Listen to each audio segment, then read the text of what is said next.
नमस्कार भाइयों और बहनों। आज मैंने रिश्तों पे एक लेख लिखा है जिसको मैंने बहुत ही नज़दीकी से एक्सपीरियंस किया। उम्मीद करता हूँ यह लेख आप सभी के दिलों को छुएगा। चलिए आइए सुनते हैं और देखते हैं। दिन का दिखावा या फिर उम्र भर का वादा, हाँ, यही है शायद रक्षाबंधन का असली सवाल आज के दौर में। बिल्कुल सोचने वाली बात है ये। आज हम इसी पर थोड़ी गहराई से बात कर रहे हैं। काउंसलर अजय भल्ला जी का काम है क्या है हकीकत। उसमें एक लेख है कहीं देर न हो जाए। हाँ, उसी के जरिए हम रक्षाबंधन की कुछ कह सकते हैं कड़वी सच्चाइयों को समझने की कोशिश करेंगे। ये सोचने पर मजबूर तो करता है। बिल्कुल करता है। और देखिए इसकी जड़ें कितनी गहरी हैं। हाँ। अगर हम महाभारत देखें, कृष्ण और द्रौपदी का किस्सा, हाँ, वो तो है ही। जब कृष्ण की उंगली में चोट लगी तो द्रौपदी ने कोई खून का रिश्ता नहीं था, फिर भी फौरन अपनी साड़ी फाड़ी और बांधी। हाँ, एक सहज स्नेह था वो। बिल्कुल स्नेह और सुरक्षा का वादा जो कृष्ण ने निभाया भी बाद में। हाँ, द्रौपदी की लाज बचाकर।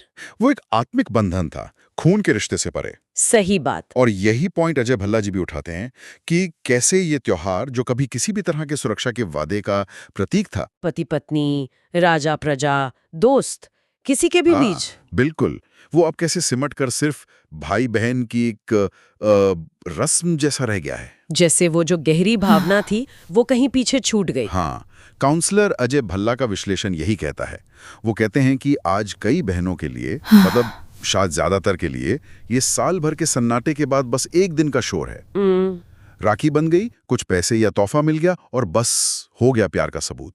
पर दिल जुड़े क्या, जिम्मेदारियां बंटी, वो सवाल रह जाता है। तो फिर सवाल उठता है, ये बंधन है या बोझ बन गया है? क्या वो रक्षा वाली बात अब सिर्फ नाम की है, प्यार के नाम पर बस एक सालाना किश्त? हाँ, और कई बार तो ये रिश्तों पर, मतलब संपत्ति, जायदाद, ये चीजें भारी पड़ जाती हैं। स्रोत में भी यही कहा है, कीमत अब भावनाओं की नहीं, रजिस्ट्री की मोहर की होती है। और ये भी कागज के चंद टुकड़ों के लिए रिश्तों की रूह तक बेच दी गई। कितनी कड़वी सच्चाई है ये। हाँ, वसीयत में सब बंट जाता है, घर, जमीन, कमरा।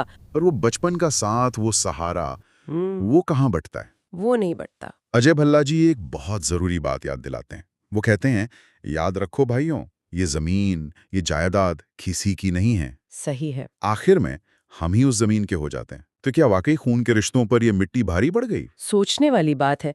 इसी खोखलेपन पर अजय भल्ला एक सुझाव भी देते हैं। थोड़ा अजीब लगे शायद, पर सोचने लायक है। क्या? वो कहते हैं, महीने में एक बार शमशान घाट जाओ, देखो असलियत। कितने लोग हैं आखिर में साथ देने वाले। आज घर के लोग ही साथ नहीं देते कई बार। कड़वा है पर सच है। लेकिन वो ये भी कहते हैं कि अभी भी देर नहीं हुई है, उम्मीद है। हाँ, कि अभी भी वक्त है। इन रिश्तों को सिर्फ एक दिन का त्योहार न बनाएं। बिल्कुल, प्यार को मिसाल बनाएं, एक दूसरे का सहारा बने।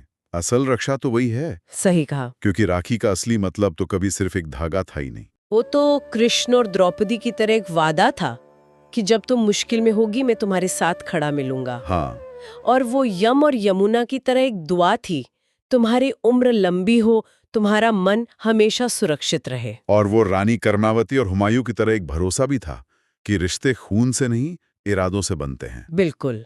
पर आज अगर ये वादा, ये दुआ, ये भरोसा सिर्फ मान लीजिए 2000 रुपए और एक सेल्फी तक रह गया है, तो फिर सोचना तो पड़ेगा कि हम राखी बांध रहे हैं या सिर्फ एक रस्म निभा रहे हैं। हाँ बिल्कुल।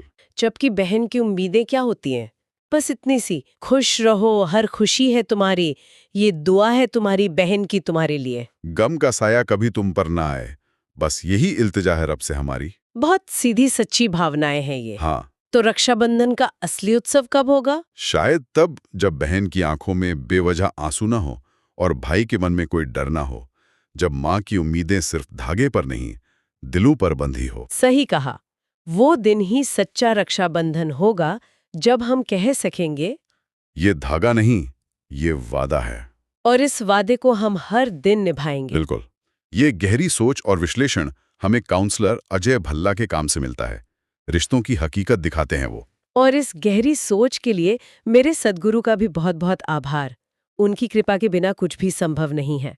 फिर मिलेंगे अजय भल्ला काउंसलर से एक नए नजरिए के साथ किसी और दिन।